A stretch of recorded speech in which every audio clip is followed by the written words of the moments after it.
Hey guys, welcome to the Fast Lane Truck. My name is Tommy. Now for those of you who don't know me, I'm Roman Micah's son.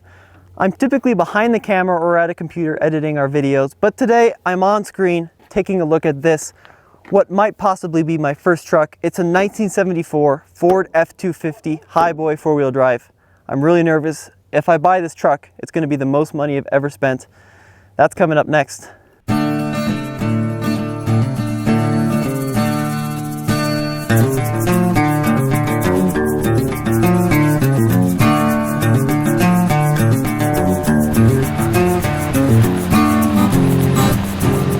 You know, this is a truck I've been trying to find, Tommy. Of course, I don't spend a lot of money on them. They're very rare, they're hard to get, and you know, there's so many things different on the Highboy. I had the 76 black, and it rode terribly, but I loved that truck. And the big important thing about it was drive lines. I mean, even the K5 Blazer, they had that short front drive shaft, and it's because the transfer case is running back in the transmission. What that meant was that your universal joints down on your pinion didn't last very long, or even up toward the top. So he's always changing out universal joints. So what Ford came out with, and on this, in the Ford advertisement back then, they called this the factory high rider. We all called them Highboys, that's what they were. And they divorced the transfer case, so it was extended back, and that had a little short stub shaft, and that meant that the front and rear drive shafts were the same length. So instead of that really deep dive to the front axle, you had more of a slope to it, so your universals lasted longer. But that's what it was all about. It was equalizing the drive shaft, separating the transfer case. Well, this truck has always been a dream of mine. I've always wanted to own an old four-wheel drive off-road truck. And this truck is kind of the holy grail for me. It's the right color, it's the right year. I don't have to go through emissions.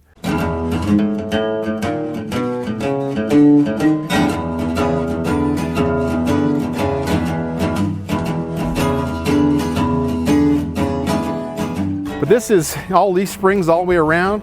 I mean, it's already got a big enough lift kit from the factory, which they don't like you call them lift kits because the front end actually had a low pinion on these, give them more wheel travel, which means they lifted the front up with their leaf springs, and so they actually had to put a 4-inch block into the back axle to level the truck out. So, you know, they understood the importance of being level back then. But these trucks, you know, were really heavy duty. This was like, nobody else had anything like this. Dodge didn't have anything, GM didn't have anything to match the Highboy. That's why Bigfoot wanted it, because it was unique. And it was really a very good off-road truck. There it goes. Yeah. Whoa, it has a horn. Works? We're legal, man. It's a little rough idling, so you may want to play with the air, the mixture? The air mixture screw. Should be a little smoother. Yeah, take some of that roughness out. So, you know, and power windows and door locks were not a big thing back then either. You know, we didn't really need them. Just like power steering came along about this time this did, and cruise control was a little later than that. Okay. This ride's better than mine. Is it better? My 76, you would be just bouncing. You never fell asleep in that truck. Right. And you know, tall trucks, they draw chicks. Chicks love tall trucks. That's great.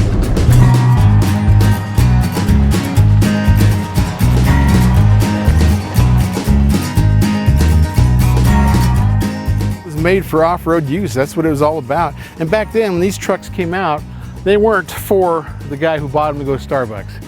They were the work trucks. You know, an XLT Ranger like this one might have been a banker owned it and pulled his boat or something. But most of these were made for the construction industry, the farmers, the ranchers, the forest rangers, all that. I mean, it was not really a city truck, you know, and that's how it was designed. And now, you know, they're designed for comfort and for fitting everybody's needs. But, you know, this was the real thing. This is like, you know, the old redneck truck. This is what we lived for. Now, under the hood is a 390 cubic inch V8. Allegedly, this truck came out of the factory new with the 360 cubic inch V8, made it to a 3-speed automatic, and it's a Ranger XLT trim, so it's a top of the line. Giant steel hood.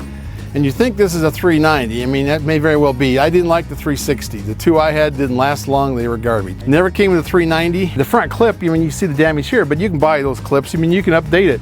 They had the same size clip from 73 through 79. And 77, 76 is my favorite grill. But you can change all that. You'll find bumpers for it. That's not a big deal. This truck, I mean, I've been trying to find one of these for a long time. And most of them were $5 grand. You know, me, I'm a $1,500 guy.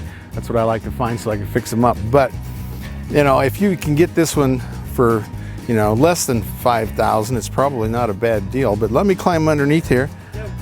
Oh, this is and if you see the Truck Nuts book, I mean, on Andre Road, they have a whole section on bringing your creeper so you can climb underneath there and see what you see. See how much is dripping oil and where all the mud is and universal joints. I don't see holes, I don't see a whole lot of rust. That's amazing. You got some discolorment, but that's it. The bed actually shows more rust underneath it. Of course, that gets hit by a lot more stuff back there. And, you know, I mean, you're always going to have surface rust on this much metal. But goodness gracious, you got headers, you got dual exhaust. Man, you got dual exhaust all the way back. It's kind of rusted out, but it is what it is.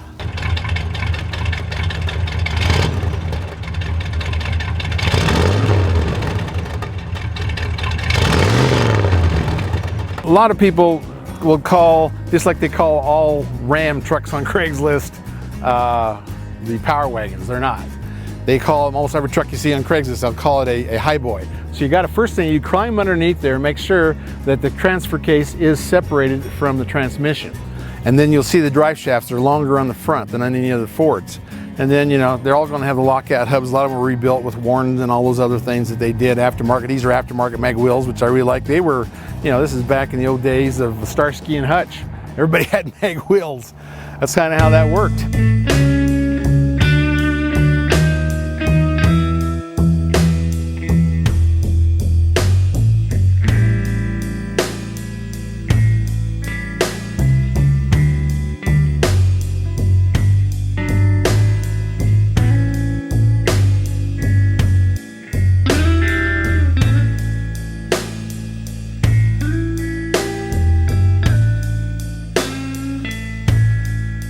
I mean, looking for a Highboy, I don't know if you're going to find one better. You know, I've looked at a lot of them. Yeah. So tell me about the prices typically. How much would a fully restored, low-mile original Highboy go? Oh, people are probably asking $15,000 for them. But see, look at the big balls in the front axle. Instead of having that giant universal joint that attaches them up, you had a big ball like Case tractors had. But no, I don't think it's for its year. I think you got something here. Just a few things you need to tweak on it. The bed is going to need a lot of attention with all that rust. That's pretty typical. That's where the rest would go, because you got most of your power in your rear end when you're not in, you know, in two-wheel drive, and wherever you're at, you're going to throw crap all over. But you know, I'm an old farmer rancher. I would love to put a flatbed on something like this. You might end up doing some body work, getting somebody to fix that, cut that out. Like I said, this is one of my favorite trucks. I mean, I've had one of these. I love these trucks, but the bed. Besides the special bed on these, they're very hard to find because it's a narrow frame, so the mounts are narrow. You've got to redo all that to make it fit. And you can see how rounded it is around the edge. They actually did that for the farmers because the farmers wanted to scoop their corn out or whatever they were putting in the back, and that made it easier to scoop out of a rounded corner than a square corner. But you can also see in here where the indentions are for another fuel tank was. Your frame was narrower on these, so your gas tanks didn't fit. Why did the they back. put them in the cab? Well, that was an easy place to put them. They've been putting them there for decades before that, and that was before there was so much National Highway Safety Administration following them around, seeing what blew up or what caught on fire. Like if I was smoking a cigar in here and if I had a vent leaking, it might be bad news. Right. But in this year, this is where they were, and then the optional one was here when they started doing that. And then later on in the 70s, you actually had the dual tank one, but never on the Highboy because it is a narrower frame. And this is part of that sequence back then too, where all of them, GM, Dodge, Ford, they had the front end was wider than the rear. Somehow they thought that was better off-road or it broke the track better. They were wrong. So 2.5 inches wider in the front. Yeah, yeah. These beds might be worth something even in this condition because they are rare.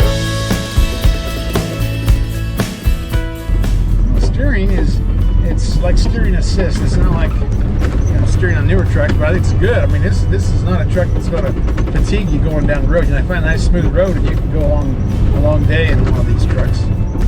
Usually the floor pan is where all the stuff hits it, and this piece right here, your kick panel, this piece here, if this is rusted out, then you almost have to replace the cab. That's hard to do. I mean, what you've got here is what most people do. They would put aftermarket wheels, they would put aftermarket tires, different sizes, because you can't go the 16.5s, they're illegal. They would put headers on it, you know, and that was the nice thing about these. You didn't have to buy a lift kit for them. So they were like the first lifted trucks, which is why Bigfoot, you know, took them if you buy this, I would go through and, you know, change the oil in both differentials, transfer case, you know, transmission, change the filter in the transmission, do all the normal maintenance stuff. Now the tires on this, I mean, you could put, because of the way it's lifted, you can put a 35-inch wheel on here. Factory ones were never this wide. They were actually pretty narrow from the factory.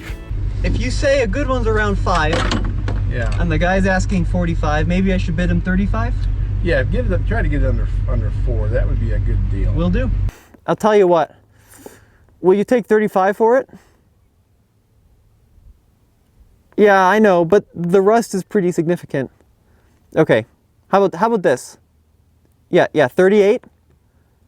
Yeah?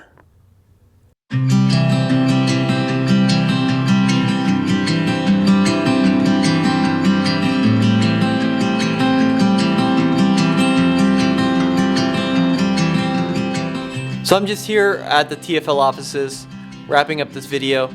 Now today really has been a dream come true for me.